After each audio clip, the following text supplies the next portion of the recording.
Hello and welcome. My name is Isiaku Isa Binta. I am from Abonju village in Wamba local government area of Nasarawa State, Nigeria.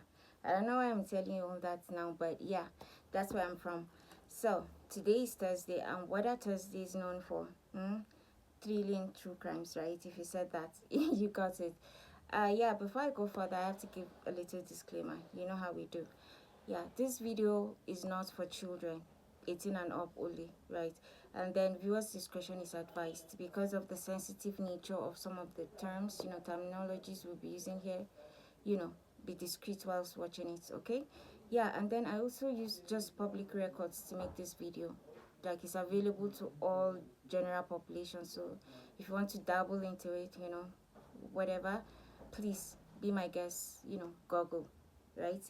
Lastly, I should just quickly mention that I am here to talk about true crime stories every Thursdays, and if it seems like something that you might like, maybe you like to listen to crime, and all that, please like, follow, subscribe, comment, and all that. Or maybe you just like my pretty face, like, subscribe, and comment.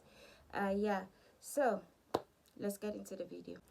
So, sometime in 1991, there was a prophet called Daniel Abu. I'd like to apologize to my Yoruba family, my Yoruba people here, because I know I butchered that name. Believe me, I tried and tried and tried and rehearsed. But yeah, forgive me. So yeah, Prophet Daniel lived in Oyo State, Nigeria. Right, he was a prophet. He had a church. He was doing God's work. Preaching about saving souls and whatnot. Right. So, Prophet Daniel was enthusiastic about the story of Daniel. I mean, his namesake, he's Daniel. And then he got an idea for some reason. For some unfathomable reason, he got an idea that he wanted to recreate. He wanted to recreate or imitate the Daniel of the Bible. Now, I'm not a Christian, but I'll try to do justice to the story. But yeah, if I make any mistake, let me know in the comment section, and I would apologize, and I would really, really love to learn, Yeah, so the Daniel of the Bible was at the time when a lot of people were struggling to accept, the religion of Christianity, you know. I guess a lot of people were pagans or Jews or whatnot, right? So Daniel was one of the few Christians there. So the King Darius, I guess that was his name, don't quote me, was um, I guess intimidated by Daniel's or by the new religion, the new wave of the new religion, right? So he decreed or declared that anybody that is going to worship any other god but him is going to be arrested and I don't know, put to death or something. So that was the law. But Daniel couldn't just stop worshiping his god. No, he couldn't stop. Even whilst he was threatened with death, he was still, doing his thing, being a Christian and worshiping his God, right? So, Daniel was just doing his thing, while the king's servants were jealous of Daniel because Daniel seemed to have found favor in the eyes of the king. They were jealous. So what did they do? They told the king that, yeah, Daniel is still talking about this is God. He's still praying to this is God. So I thought you said you were going to, arrest anybody that does that and put them to death. I mean, the king had no choice. He arrested Daniel, and he told Daniel that if your God is too powerful, if your God is the one true God and all that you claim he is, he's going to save you from the lion. So Daniel was cast into the lion's den. And it is said that, Daniel, according to the Bible, Jesus Christ came down and, sealed the mouth of the lions or something. And then they became friendly with Daniel. And he came out unscathed, relatively unscathed. There was absolutely nothing that happened to him. And it said that, it was like a huge miracle, and a lot of people, gravitated towards Christianity after then. So Prophet Daniel of Oyo State, Nigeria, wanted to imitate just that. Now, there are lots of problems with this. First, you're trying to like tempt God, or should I say tempt the devil. Daniel of the Bible didn't just cast himself into the lion's den to prove a point, but so why would Prophet Daniel of Nigeria think this will work? Hmm? Ah, well, let's continue. So, on the set day that he had decided, he wore a red robe, a red bishop, or should I say pastor robe. He was coming into the University of Ibadan. University of Ibadan is a popular university, right? But what is even more popular in the university is the zoological garden. Yeah, so they had this zoo that a lot of people like to go hang out with the animals, and all that. But among all of the animals, the lion, it sees more visitors. I mean, you could agree with me that if you go to the zoo and don't go to see the lions, did you really go to the zoo? I mean, there's a zoo in Jos, and I know that's my favorite place to stay and take pictures and just look at the wonders of nature. Is looking at the lions, right? So when he came into the garden, he came into the university. There were onlookers. There were few people that were there, to just enjoy the serenity of the zoo, and all that.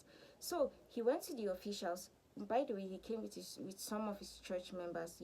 He was willing to he was going to perform this huge miracle, and of course, he needed witness. He needed people that are going to testify to it. He needed to wow everybody, blow all of their minds.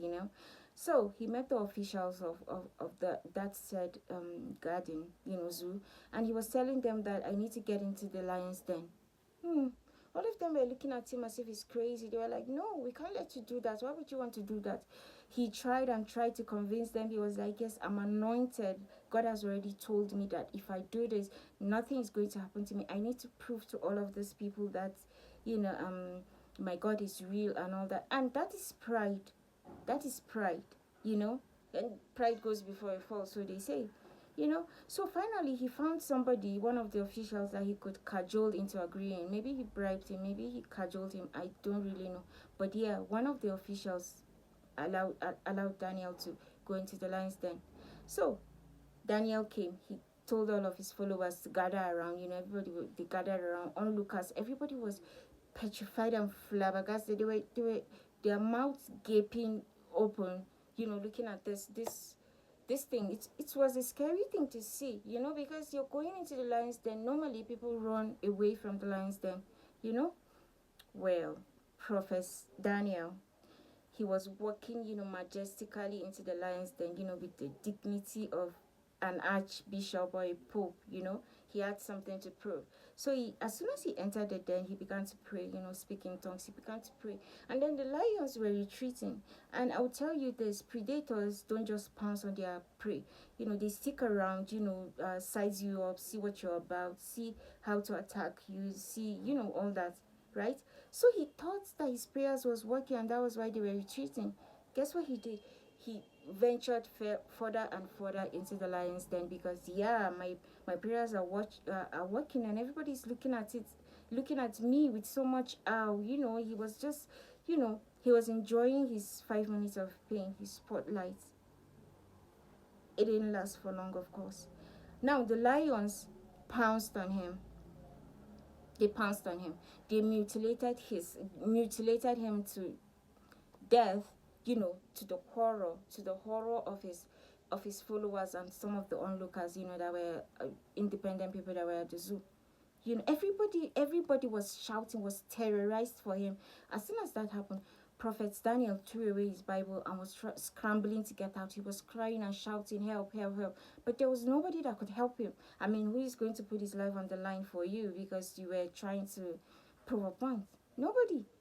So that is to the absolute horror of people, onlookers, and the university people and the officials and everybody.